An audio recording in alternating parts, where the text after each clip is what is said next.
অবশেষে আমরা বড় কাচারি পুজো দিয়ে বাড়ি ফেরার রাস্তায়। এটা দেখুন, এটা বড় কাচারি আসার রাস্তা।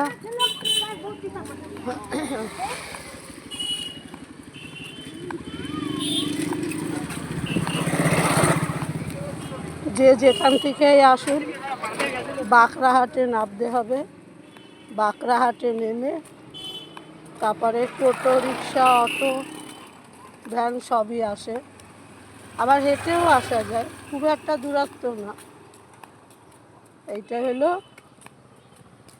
বড় কাচারি আসার রাস্তা।